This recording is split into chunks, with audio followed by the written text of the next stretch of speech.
Hey there, it's your boy Foxy, back for more relationship stories. Am I wrong for not allowing my sisters to come spend Christmas with me and my family? I 29 male and my parents' only child together. My dad 55 male had an affair, which resulted in a pregnancy, and my mom left him over it. The woman had twin girls Bella and Amy, both 19, and I deeply resented all three of them for many years. With time and therapy, I was able to let go of most of my anger, but I will never be close to Bella and Amy and just opted to be polite whenever I saw them or their mom. In a tragic twist of almost laughable karma, it was revealed that the woman my dad left my mom for wasn't as true to him as she led him to believe, and that Bella and Amy weren't his. It got nasty, and they divorced when Bella and Amy were 16. My dad agreed to still be a part of Bella and Amy's lives at the time and so opted for 50-50 custody. However, after a health scare, Bella decided she wanted to find and reach out to her bio dad, and while my dad wasn't happy about it, Bella soothed his worries when she stated that it would only be for medical purposes, as she had no desire to have him in her life. My dad helped Bella find him and they had a meeting and never said anything about it again. Unfortunately, it was revealed that Bella lied and was still seeing her dad in secret, and Amy eventually joined her. My dad wasn't happy about it and there was an argument, but when Amy brought up how it was their right to see their dad, something in my dad snapped. He got quiet and told the girls that they were right, and when Amy and Bella left to spend the summer with their dad and his family, my dad put the house up for sale, moved all of Amy and Bella's things to a storage unit, deleted his social media, and changed his number. My dad then sent a letter to Bella and Amy to their mom's place, explaining what he had done, and that they had 30 days before he cut off all financial support, like college funds, phones, etc., saying that since their bio dad is so important, that he can be their father fully. My dad hasn't spoken to the girls since, and his side of the family is on his side thinking that Bella and Amy are ungrateful and just as disrespectful as their mom. Bella and Amy have reached out to me to help them see and talk to my dad again, but I don't want to get involved. I don't even know where to find him, we just call, text, or FaceTime each other. My father finally reached out asking if he could come spend Christmas with me, my wife, our daughter, and my wife's parents, and I agreed. I'm not sure how, but Bella and Amy found out and told me that they were going to over too. Not ask, but told. I said no. I know that eventually my dad is going to have a talk with Bella and Amy, but I don't want that drama at my house during my daughter's first Christmas. I told my dad about Bella and Amy, and he said that he said everything he needed to in his letter and has no desire to talk to them. I told Bella and Amy that they are not welcomed, and now they, along with their family and friends, are calling me the bad guy. Am I wrong? Now for the top comments. Not wrong. This is not your circus, these are not your monkeys. You have no biological or familial relationship with Amy or Bella, and you're not obligated to provide the forum for them to have whatever conversation they believe they need to have with your father, especially at Christmas around his family. Not wrong. But let me tell you something. I have a feeling they're going to show up anyway. Is there any way you can change the venue? Not related to judgment, but I just had to laugh at your dad's karmic justice. But I also will say he's being a jerk to them about it. I get that he's hurt, but they have a right to find their bio dad, and they shouldn't be punished for it. What he did was stone cold. I agree. I laughed to find out the cheater got cheated on, but felt bad for the girls who are caught by their parents' bad choices, and in the case of OP's dad, immature behavior, moving all their stuff into storage and sending a letter. That's cold. Cold maybe, but I am betting that the money and college funds are the twins' primary reasons for wanting to talk. Well, then they're definitely wasting their time, because dad spent it. Next story. Am I wrong for trying to get my daughter to come back? Me 40 female and my ex 42 male split up a few years ago. When my ex moved back to Europe, my daughter 19 female was heartbroken. I've looked after her all on my own for years ever since he up and left. My daughter was always focused on her grades in school, so never paid attention to my relationship since the breakup. My daughter always helped me with my son 9 male since he was born. He is my current boyfriend's child. My daughter has never got along with my boyfriend. They constantly fight with each other. I just put it down to her being a teenager. I know she still talked with her father, but I never intervened on their conversations. However, once she turned 18, I had a huge birthday surprise planned for her with my boyfriend's help. I went to wake her up that morning as she was never a morning person, but she wasn't there. I started to freak out and began calling her nonstop. She never answered. I noticed her documents were missing from the family safe and started freaking out.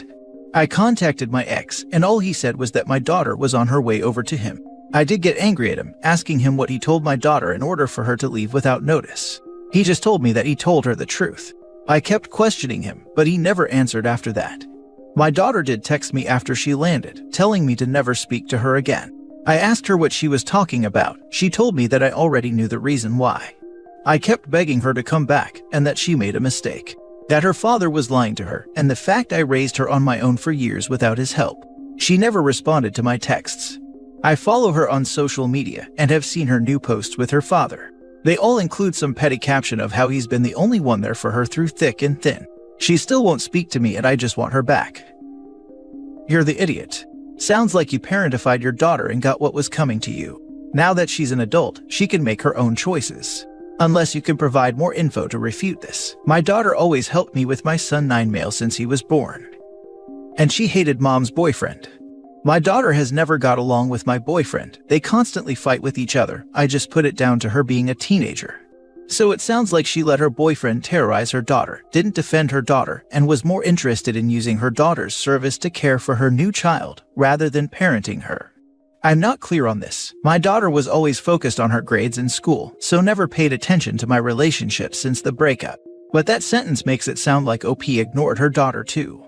OP, you have your answer. You ignored your daughter, focused on your new boyfriend and your son.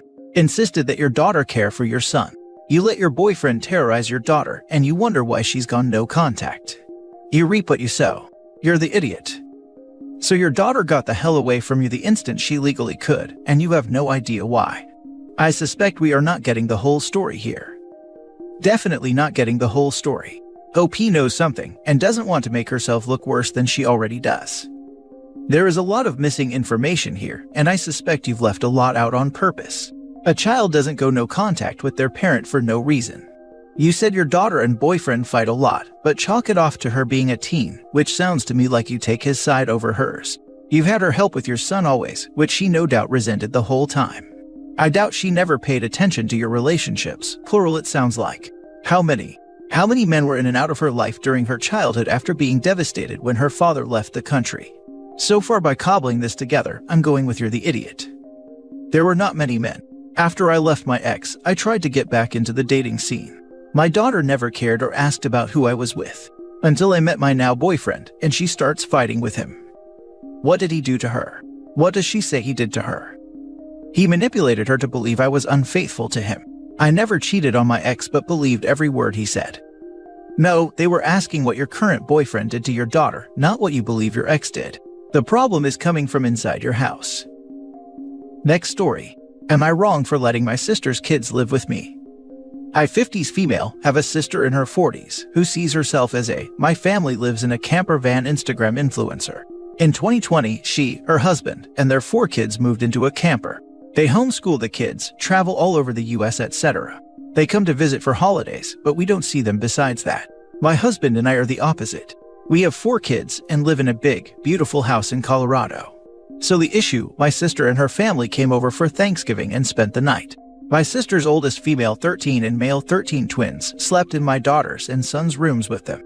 In the morning, my niece and my sister got into a big argument, with my niece being incredibly angry at her mother for making her live in a camper when she could have so much more space, not have to share so much with her brothers as they all sleep in the same area, and be able to have more clothes, friends, or extracurricular activities. I asked what was going on, and according to my sister, this has been an argument for a while. Money is not an issue, as they had a house before and sold it for a huge amount of money. My sister has a trust fund and a job, but she just likes living in a camper. After a brief conversation with my husband and my children, we offered in private to my sister to take my eldest niece in. We have extra guest rooms and could make one a bedroom for her. There are great schools in our area. We'd pay for everything for her, etc. She instantly said no, that she knew what was best for her daughter, that she would miss her siblings. We didn't mention it again. Well, my youngest female 13 told her cousin about the offer. She was very happy, but angry that her mother hadn't brought it up to her. She told my sister that if she made her come live in the camper again, she'd never do anything her mother wanted, because it was unfair that her mother wasn't letting her have a true childhood. While I don't condone tantrums like that, I understood where she was coming from and helped convince my sister. When her twin brother found out, he wanted to stay too. My sister asked him what she was supposed to do without them. How was she going to care for the younger siblings without them? Talking about missing out on family trips, etc. But nephew didn't change his mind. We agreed to a trial period of 3 weeks, which ended 3 days ago. My sister came back, fully expecting her kids to want to come back with her, but they flat out refused to even get in the camper. My sister got very angry. She said that I was supposed to make them want to live with her, and that I'm a horrible sister for treating her like this. She said I should kick them out.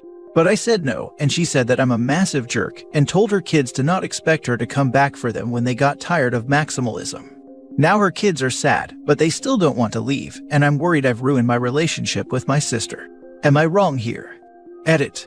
I have been told that the technical name of the vehicle I'm referencing is a motorhome. It's one of those large house on wheels thing. I thought they were called campers since that's what my sister always calls it. Someone in the comments mentioned I should add this here that we have temporary guardianship signed by my sister. Her husband came over after they left, and we filled out the power of attorney forms, got the things we need to put them in school, etc., and he took them back and had her sign them, so we should be all clear. My brother is an attorney, and he helped us with the forms as well. I can see why your sister may not like it, but I don't think the campervan life is suited to all. The idea of it would be horrifying to me, both as an adult and a teenager. And I suspect a lot of 13-year-olds want to have friends and hobbies that aren't just online. You brought up the idea in private, which is a good way to approach it. It's a shame your daughter wasn't able to keep it private, but truthfully I think she did the correct thing. My sister asked him what she was supposed to do without them. How was she going to care for the younger siblings without them? Talking about missing out on family trips, etc. This sounds like parentification, which is not a good thing for the twins. They should be living the life of a teenager, only helping to look after younger sibs or kids if they are paid babysitters, and only for a few hours a week if they want the extra money. You are not wrong. I thought that after the first paragraph, and the rest just confirmed it for me. All of my other kids are all 15, 17, and 18, so I think she got overexcited about having another girl in the house. Lol. My sister did try to have them do activities and things like that. It was just hard since they were always moving around somewhere. You're right that it could have been parentification, but in truth, I also had my oldest watch his siblings once a month when they were younger, so that didn't occur to me. I think it will be beneficial for the nephew to have some brothers as well, as they may be able to introduce him to other activities. But in truth, I also had my oldest watch his siblings once a month when they were younger, so that didn't occur to me. I think once a month would not be considered parenting, more like babysitting, and I suspect you paid him, maybe not in money but at least in kind. She said care for the younger kids, which to me says it's more than a once-a-month favor. It may not be parentification, but it reads like it's on the path towards it to me. Last story. Am I wrong for telling my aunt that I'll put her in a nice nursing home? I 17 female, aunt 49 female, is pregnant with her second child. Yes, I typed that right, she is 49, and she did IVF. Yes, this is another story about her. I'm going through all of the college application stuff right now, and over a weekly Zoom call, my aunt started asking me and my mom some questions about all the paperwork and stuff we've had to do for me. My mom answered some of her questions, but realizing how confusing all of these are, my aunt laughed and said that it didn't matter because all of this will probably be different in 16 years when she has to do it for her kids. She then continued and went, OP will be in her 30s by the time my kid goes to college. It's good, she'll be all set up, so they don't have to worry about us. I have to admit I could have let that slide, but in my pure confusion, I asked her what she meant, and God, I wish I didn't. She explained that because she doesn't want her kids to worry about them. Because instead of college, it's good that I'll be a full adult with a career by then, so I can take that role. Now, this woman has been a witch to me in the very recent past, and I know that at this point I need to be the bigger person, so here's where I'm probably the bad person. Going against my mom's pleading face, I scoffed, raised my eyebrows, and went, yeah, I'll make sure to put you in one of the good nursing homes. I was very quickly ushered out of the room, and I could hear the ensuing fight from downstairs. My aunt and her husband are angry with me and claim that I don't care about my cousins at all, that I don't care about my family, and that I could have just shut my mouth. To be honest, I can see the latter part of their point. She's pregnant, she's raising a small child, and maybe I should have just shut my mouth. So guys, am I wrong? So wait, is she saying that you, her niece, are her retirement policy? No, you have to shut that down. Seriously, not in the wrong here. Tell them early, often, and with witnesses that you are not responsible for supporting the decisions that two grown adults made when you were still a child. As the niece they are closest to, I am the designated care organizer for my child-free aunt and uncle. But they have the funds, all I'll have to do is coordinate, organize, and make decisions. Still hard, but no financial backing. So yeah, it happens more than people think, but normally just decisions, not funding. This I handled my mother's care, medical people, treatment, paperwork, house maintenance, nursing home adjustment from 4 hours away. And it was exhausting, but at least she had the funds and I had family. I called it steward of the empire. It was only 10 months, but it was consuming. Not wrong, OP. She can't sign you up for her and her kids. Man, I'm child-free, but I have 3 nibblings, and I hope so much that they'll still be in my life when I'm old and alone. I've got the financial aspects all set up. I just silently hope they'll help me move into an old folks' home and visit me on my birthday. I find even that a lot to ask of people who will then be in their prime, probably with small children of their own, and who are absolutely not obligated to do anything for their aunt as they've got parents too. To think that this lady just plans on having her niece take care of her. Laughable. OP, not wrong.